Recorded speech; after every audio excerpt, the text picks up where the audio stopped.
Hello and welcome to this edition of the Fire Connect podcast. My name is Kim Schmanke, and in this episode, we're going to talk about the hiring process for Seattle Fire and changes that have happened since our last application period in 2024. One of the most notable changes is the move to an annual hiring process for Seattle Fire, starting with this fall 2025. We'll get into that and more topics with our guests today, which include Hannah Kosten from Seattle Fire HR, Yoshiko Grace Matsui from the Public Safety Civil Service Commission, and Seattle Firefighter Kyra Bruce. Hannah, let's start off with the hiring process for firefighter EMT. It's a very different process than most civilian jobs, so walk us through what the steps people need to take and what to expect. Yeah, so the minimum qualifications to become a CL firefighter are actually pretty low compared to some other jobs. You need to be 18 or over, you need to have a GED and a driver's license, and you do need to be EMT certified when you're hired, but you don't need to be certified when you apply. But then once you submit your initial application, it's an incredibly competitive and complex process. You need to take a lot of tests. You need to participate in an oral board process, do some physical agility tests, do a fire chief's interview, take a medical assessment, psych assessment, and background check. And the entire process can take between 6 to 12 months. So it's a really long commitment. It involves a lot of steps, it involves a lot of preparation, and it's really important to know what those steps are heading into it so that you can be prepared. Thanks for that. Yoshiko, can you explain what the PSCSC's role is in the process for hiring firefighters? Sure. As you said earlier, PSCSC stands for the Public Safety Civil Service Commission, and we're the ones in charge of entry-level testing for both fire and police officers at the city of Seattle. And so I really think of it as like a relay race, like Hannah just described the entire race, but we only have the part in the middle. So fire does the recruitment and outreach like this today. We do the testing to make sure folks are qualified to be considered for the job. And then fire takes it from there. They take the baton and they run with the candidates who are put on our eligible list, what we call a register, who are then looked at for all those selection pre-hiring processes. So we basically manage that middle leg. We're the runner on the middle leg to make sure that folks do the video exam. We have an online questionnaire that's required as part of that. We conduct the oral boards. And at the end of all that process, we produce a ranked register or eligibility list.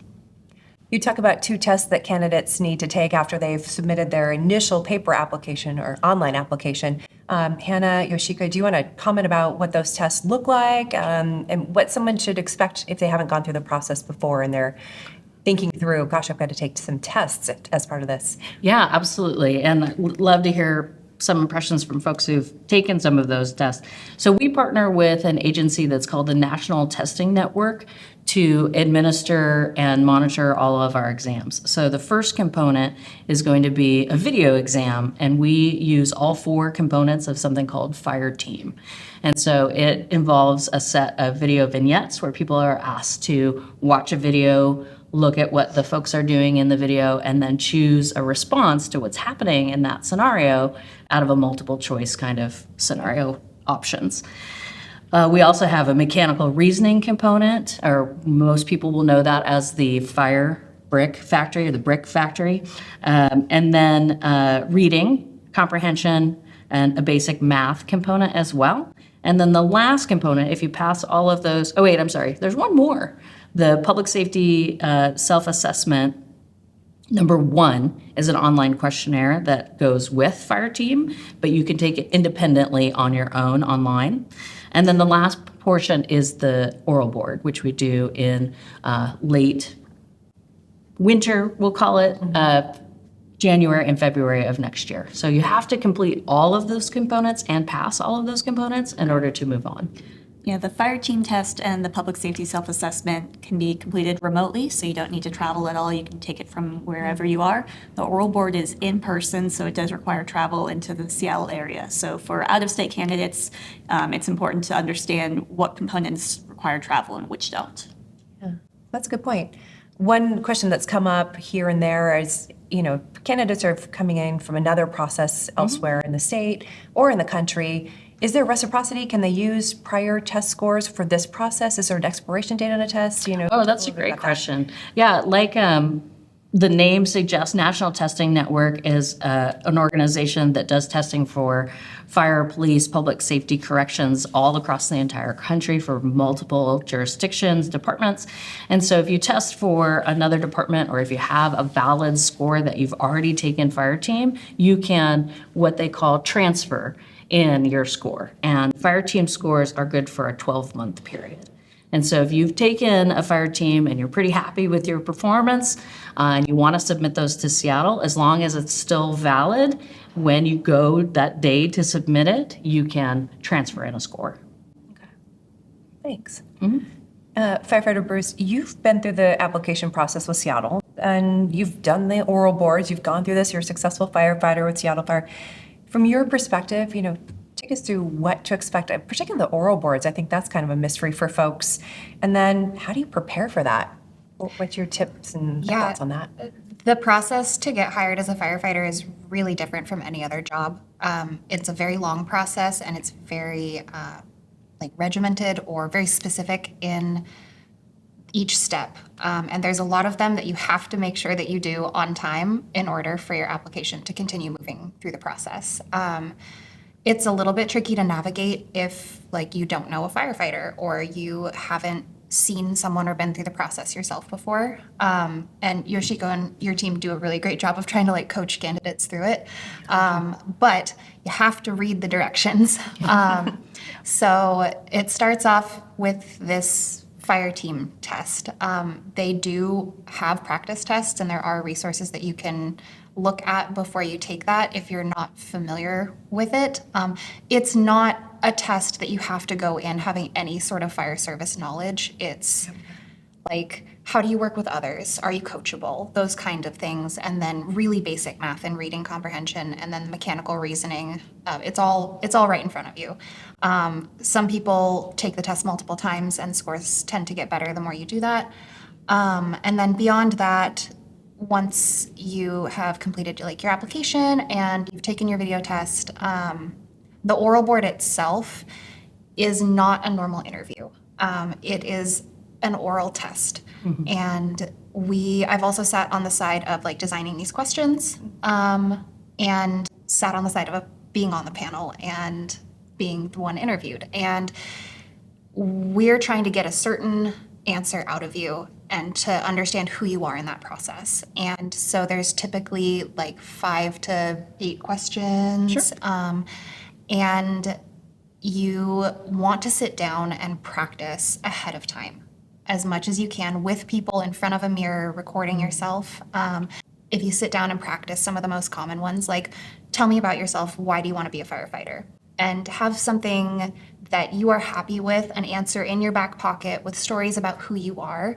That's going to really help you when you are nervous in a suit sitting down in front of a panel. Mm-hmm. Yeah, there aren't any trick questions.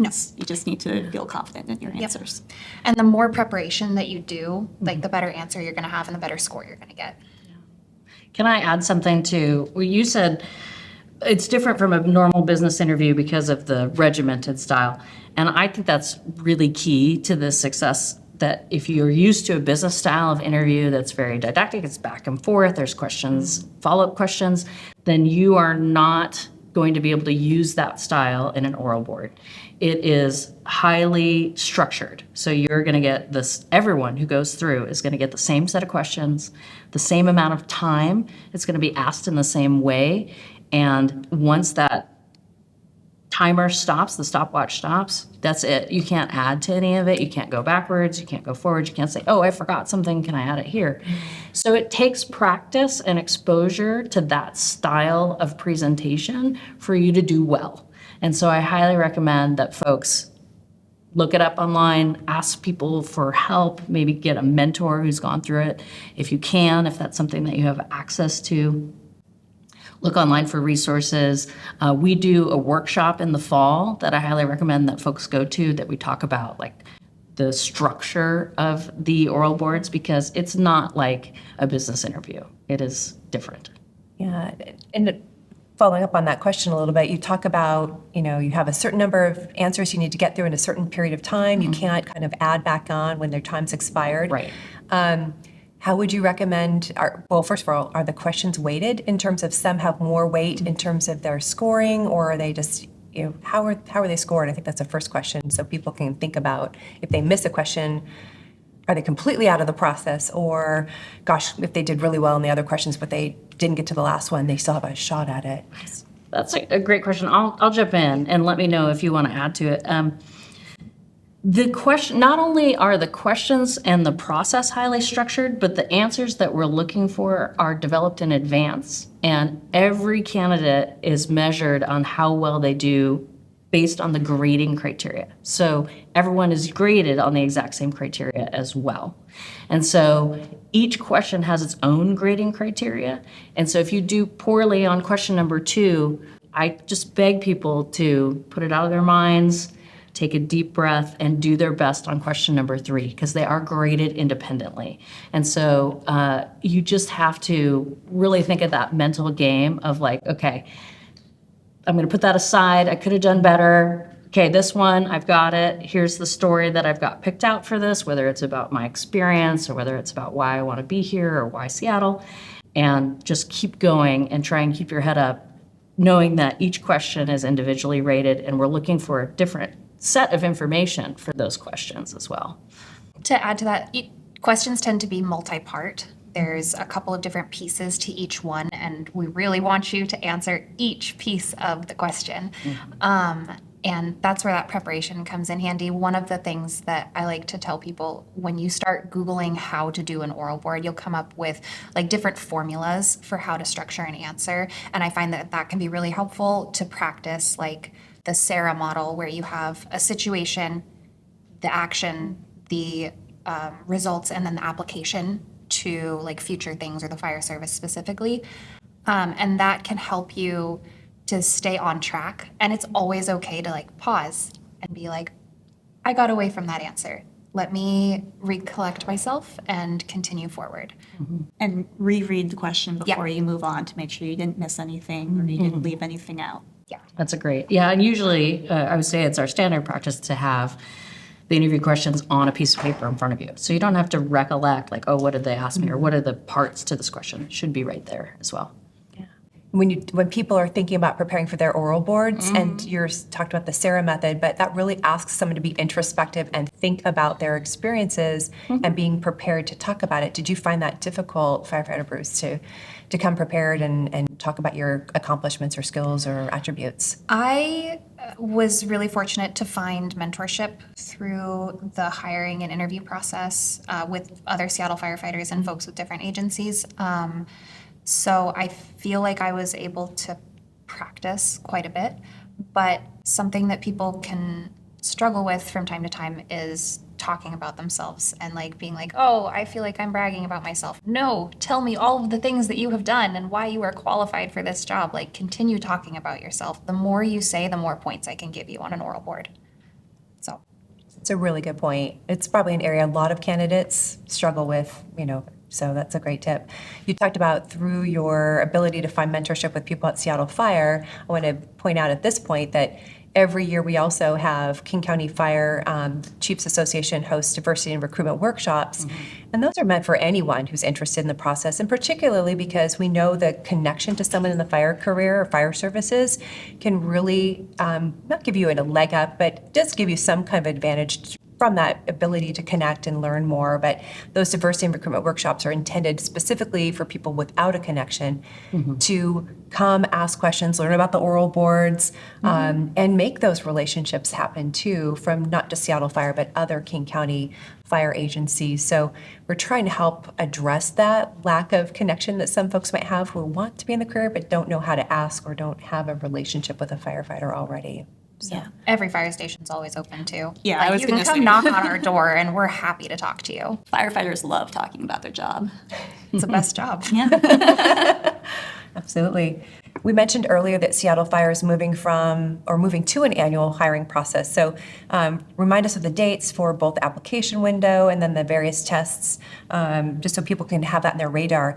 And then a follow-up to that is just, are there any other changes that folks need to know? But let's first start with the application dates and testing dates, and then if you have a sense of oral boards, that'd be great to share too. Absolutely. Well, one of the things I want to mention is that I really stress that folks need to apply again and test again in order to preserve their eligibility in the hiring process.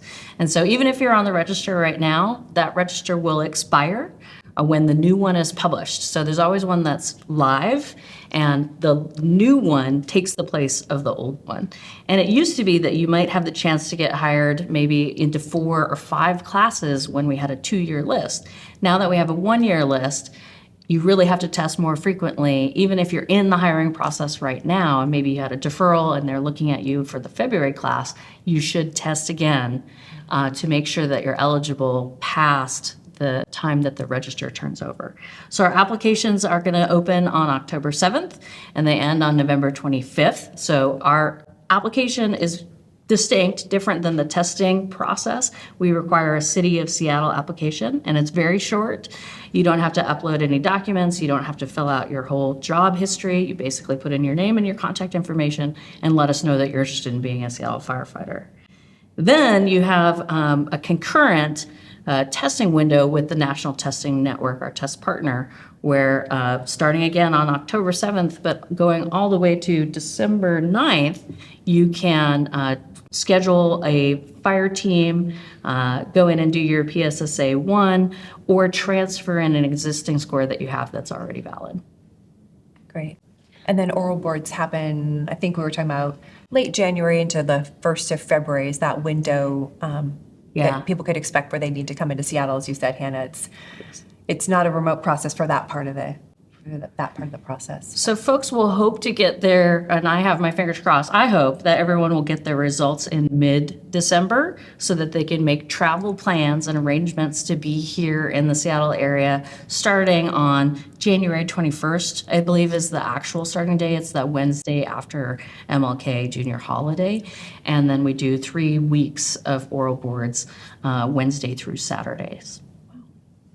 We're really excited about moving to an annual process, and I think one of the reasons is because it gives candidates way more opportunity to test and to be placed on the register. Previously, if you submit an application, maybe you didn't do well on one of the tests, or you weren't able to travel in for the oral board, and then after that, it would be 2 to 3 years before you had another opportunity. But now that we're doing it annually, I think it's a really great chance for people to, sometimes people need to test multiple times to be successful, and this gives them more opportunities to apply and to take the tests and to find out maybe where they need to improve themselves and try again next year. So I think it's going to be a huge benefit to candidates. And linking back to something that Firefighter Bruce said earlier, those test dates, those application windows are all firm. So be prepared. Turn in your application prior to the deadline. Make sure that you get a test scheduled prior to the deadline. The longer you wait in the process, the more limited we are in being able to help you. So if someone calls me and says, "Oh, I just found out about this opportunity and your applications close at 4 o'clock and it's 3:45, there's nothing I can do to help." So please, if you learn about the opportunity beforehand, early is on time is Late. it's late. Well, and I think, Yoshiko, that's a great pivot. You had also mentioned that PSCSC can offer candidates some help and that you do a fall workshop to just help with some of the aspects. But, tell us a little bit more about if a candidate, what kind of help you can assist them with, or what kinds of things you can offer. I didn't realize that was a possibility. Oh, sure. So for the testing process, we try and make it as easy as possible. And I know that there are a ton of steps and it is very complicated, but there's a great amount of information on Seattle Fire's website that I would encourage people to go visit that walks through all of these steps. The kind of help that we usually give is about how to fill out an application. So what does it take to apply? Can I ensure that my application got through? What kind of communication will I get from them? So we help folks all the time going through governmentjobs.com, creating an account, filling out their application, and then make sure that it's submitted. With the testing itself, you have to create an account with National Testing Network. So that's a totally separate account. You become a test taker over there. And we can help direct folks to customer service and answer some basic questions about, like, where do I find the PSSA 1? I can't find the link. Is it actually required for this job? The answer is yes. And we will help, and we will also escalate, because one of the things that's very nice about our partnership with National Testing Network is, because we're a very large department here on the West Coast, like, we have dedicated customer service support. And so if it's something that we can't solve, or they perhaps got an answer that was very confusing, we can escalate it to that next tier level and say, hey, we really need this candidate to get their questions answered, or make sure that their tests went through, or there was a problem of some sort. But again, a lot of communication is good, because I can only help you if I know what's going on, and do it before the day of the deadline. Yeah. Sounds good. Firefighter Bruce, this is kind of a question aimed really at you. So in some of our upcoming episodes of Fire Connect, we're going to talk about physical preparedness and mental preparedness, two different topics, but very, very critical, I think, to firefighter, both the success and their longevity. But you've been through this, so tell us what you would say to folks about how to get ready mentally and physically, and when should they start, and what kind of things should they be doing on both fronts? Yeah. When you decide that you want to pursue a career as a firefighter, you are really committing to being a professional athlete for the rest of your career. It's a very demanding job, both mentally and physically. And that's not even considering how you get there through our recruit school. Seattle's recruit school is very demanding. It's very strenuous. And if you are looking at this career, the time to start preparing is yesterday. Building strength takes a lot of time. Weightlifting, conditioning. A lot of folks find that CrossFit or something of that style, where you are moving heavy weights and like on a tight time schedule, like a metabolic conditioning workout or a short bursts of activity that's very similar to kind of what you'll see in drill school. That tends to be a path that a lot of folks take, but you really need to start working on building strength, because that's what's going to take you the longest to obtain. And then conditioning is another big part of that, and it takes a lot of discipline, and it's a huge time commitment, but so is 30 years in the fire service. And the more prepared that you can be physically, the healthier you are going to be long term. And then mentally, having a really good support system through the process, and practicing adaptability and time management and working under stress. That's a big part of this job, is the stress load. You never know what you're going to see. Drill school, they do their very best to simulate stress for you, and to see how you work under that. So for me, I found a personal trainer that I worked really closely with, and she is a firefighter elsewhere, and was also really helpful with kind of developing a mental game plan for this whole process, and what to do on hard days when you don't want to go to the gym, or there's a lot going on in life and you need to kind of pick your priority. I like the saying of you get to pick your sacrifice, but you don't get to not make one. So that's kind of what going into our recruit training program is like. And the more prepared you can be, and the more time you have to get there, the better off you're going to be, and the more successful. And they'll get more into that in those later episodes when they talk about it, our recruit training program specifically. Great, thanks for that.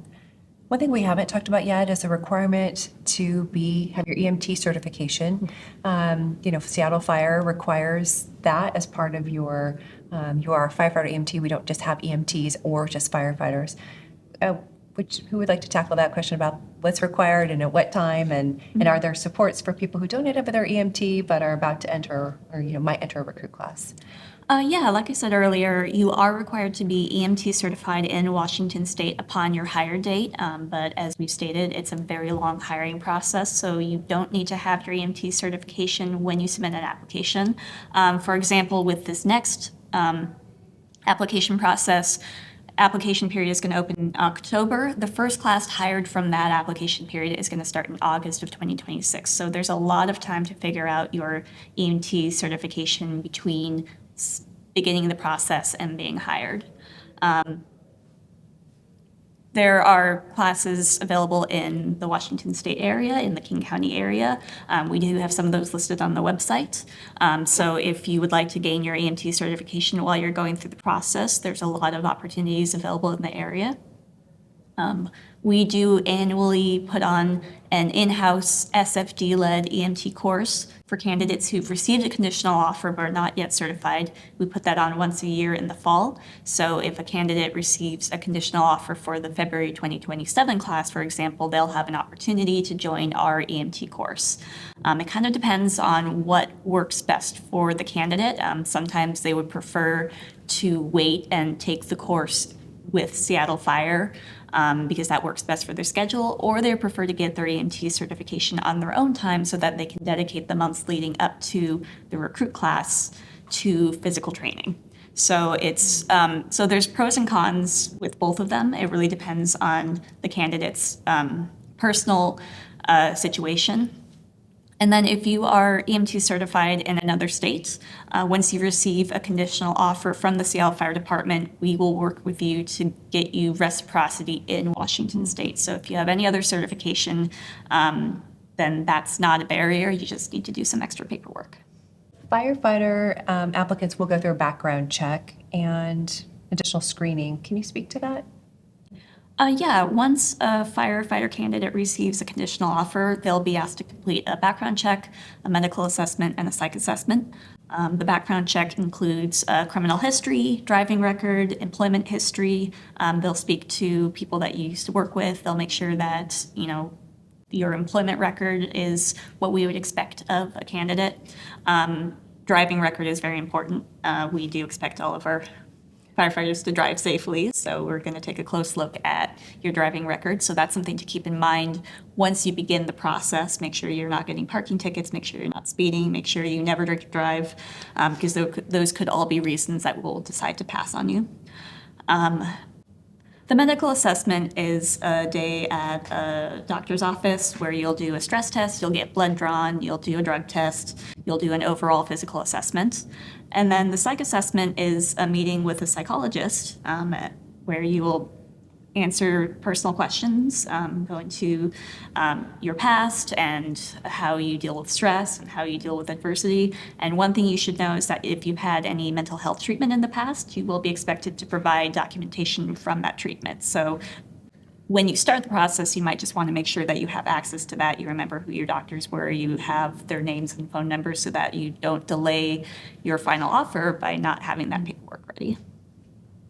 Sure, because if those things aren't prepared, then you might not be able to be eligible or be passed over for that immediate recruit class that's being hired and offered. Okay. And they'll tell you all the requirements that they want you to have ready ahead of those appointments. Yeah, great. We often get asked if someone is not a U.S. citizen, can they apply for Seattle Fire? Yeah. We don't require candidates to be U.S. citizens. We just require them to be eligible to be employed in the United States. Without sponsorship. Without sponsorship. Right. So the current requirements in Washington State are you can be a U.S. citizen, a permanent resident, or a DACA recipient. And so we're not going to ask for these things in your application. It's not tied to whether you can go through the testing process. Anyone can go through the testing process. But in order to be hired, you have to prove that you are eligible to work in the United States without sponsorship. Firefighter Bruce, I'm always surprised when I meet firefighters and I hear about their backgrounds, and it's incredibly diverse, the experience and jobs and skills that people bring to this job. I'm curious, what did you do prior to Seattle Fire, and how did those skills and experiences from your past benefit you here? And kind of a final part of that question is, what are the most useful skills, if any, that you can bring into a firefighting career from a non-firefighting background? Yeah, you don't need any prior experience in the fire service in order to get hired. We're hiring people that we want to work with for a 30-year career and spend 24 hours at a time with doing stressful things. We can make a firefighter out of you. That's what drill school's for. Prior to finding this career path, I was in college studying photojournalism and linguistics. So you don't need to have known that you want to be a firefighter all your life.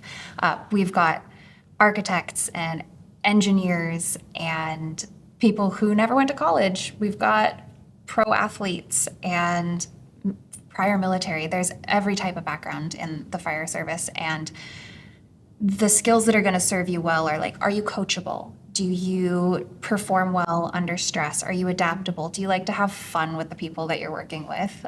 Do you care about the people that you're serving? Are you like, is your mindset service oriented? Because that's what this job is. It's customer service. Are you committed to fitness for the rest of your career? Because that's a huge part of this in order to be able to do our jobs, but also be healthy while doing our jobs. So. I like that you bring up customer service. I think people don't think about that, but so much of the job is working with underserved populations in diverse environments, working with people who are, having the worst day of their lives, are stressed, are upset, and being able to speak to them kindly and de-escalate the situation and then do it over and over again is a skill that's really important and kind of hard to teach. Yeah. That's something that you build up over time working with the public, I think. And there's a lot of really cool programs that the department has that you can get involved with, from our Health One program to rescue swimmers. Like, there's so many different avenues within the department to use your individual skills that you bring to this career. But the biggest thing is, like, how are you going to show up for someone, like you said, on potentially the worst day of their life? And it might not be the worst day of your life in your brain because we see a lot of different things. But like, people call 911 when they've exhausted all their other coping mechanisms, and we need to recognize that and be able to show up for them in a way that like reflects who we are as a city, as a department, as individuals really well. So yeah, the seventh time you respond to an apartment to help someone get up off the floor and make sure that they're okay, you got to treat them the exact same way you did the first 6 times. Yeah, so and you just don't being able know to do that over and over. And you don't know what kind of call we're coming from or going to next too. So being adaptable, being fun, wanting to work hard, Working with the team. serve our community. Yeah. And one of our department core values is teamwork, another is compassion, integrity. And so it speaks very much that it's really a lot of characteristics and attributes you bring in that way too, as much as it would be anything else. And like I said, that's kind of what we're looking for in this application and oral board process, is like who you are as a person. Like, we'll make a firefighter out of you in 15 and a half weeks. And probation. Great. And there's some, I know other podcasts will get into it, there are some cool preparatory programs that we offer at Seattle Fire for people to gain some of those practical, tactical skills that you want to be able to master, you have to before you leave recruit school too. So what if someone's not ready for this fall? And we've spoken to the mental and physical preparedness are really key to be successful too. What can someone do to prepare for a future cycle, fall 2026? How would you best advise, I'm going to start with you, Firefighter Bruce, how would you best advise someone use their time if they're looking more at October 2026? If you are looking at a future hiring cycle, the best thing you have on your side right now is time. Time to get into the gym, build strength, put on muscle. You have time to connect with folks and learn about the fire service and prep your oral board answers. And it's a lot less stressful the more time that you have. And you will be more successful if you are able to put in a lot of effort to put your best foot forward when you are ready. You've got so much time, and that's going to be a huge benefit. I would add, and I'm not on the hiring side, so Hannah can jump in and correct me if I'm wrong, but I really see folks struggle when they don't have a realistic expectation of what the job really is. And so maybe you're used to seeing what's on the movies or on television about what a firefighter does, and that may not connect with what the job actually is in Seattle. And different departments operate differently, and so it may be realistic for someone else. So if you have the opportunity to get your EMT, if you don't like your EMT classes or doing EMT stuff, then you're not going to be successful as a Seattle firefighter EMT. And so it's a great way to understand if you actually thrive in that environment, you like the subject matter, you like working with people, and then take advantage of some of those different introductory courses that are hands-on, meaning the workshops or the C-Prep, where you're throwing ladders, where you're handling equipment like chainsaws, because there's a lot of things that you don't realize are daily duties and tasks that firefighters do that you just may not be exposed to. And if you don't like doing that, then you're going to have a hard time, not only in drill school, but as a career. Yeah, I'll echo what Yoshiko said. Almost 80% of the calls that Seattle Fire Department goes on are medical in nature. So even if you don't have the opportunity to gain your EMT certification, you should at least be CPR certified, or you should, have a basic understanding of what that entails, because that's going to be such a huge part of the job. You don't want to get halfway through the process and realize that you faint at the sight of blood. Just be clear on what the job is and make sure you're prepared. I think a few other things to think about is the schedule. Our members work 24-hour shifts with 2 days and 4 days off in between. They work a lot of overtime. They work long hours. They don't get a lot of sleep because oftentimes they have to respond in the middle of the night. And some people really thrive in that type of schedule, and some people don't. So it's good to know that ahead of time. It's good to know how your family life will change ahead of time. You're not going to be seeing them for long stretches of time. And then a lot of your attention is going to be on the job. So make sure that your family is prepared for that. So just doing mental checks on these different aspects that you maybe haven't thought of beforehand is really important. And you should know how to use a chainsaw. You don't have to. We're seeing so many people that, like, our recruit school is a crawl, walk, run. They will teach you everything that you need to know. Like, I had never touched a chainsaw in my life coming into recruit school, and we're seeing so much more of that. But wouldn't it be easier if you already It would have been knew so how much to use easier a if I knew chainsaw? how to drop start a chainsaw Just coming find into a recruit chainsaw school. anywhere, guys.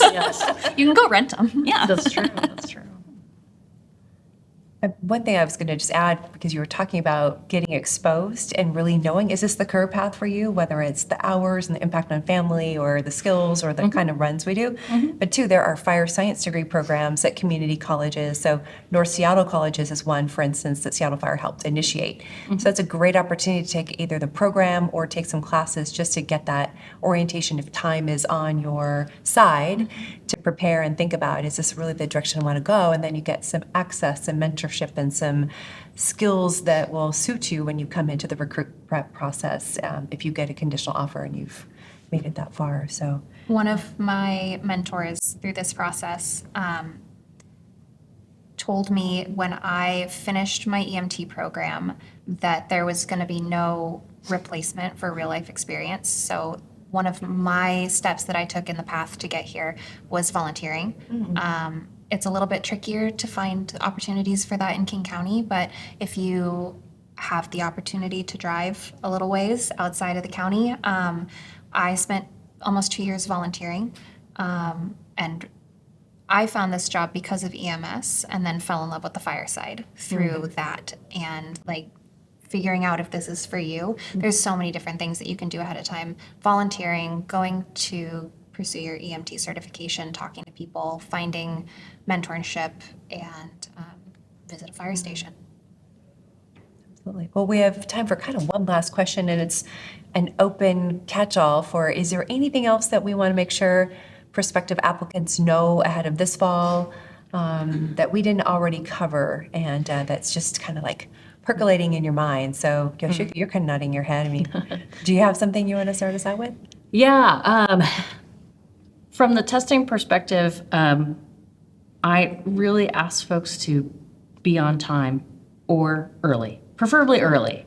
And again, ask for help early because it gives us more opportunity to help you with that application or help you talk to NTN about setting up your test, or if something went wrong in your remote administration. Like we need time in order to help you out.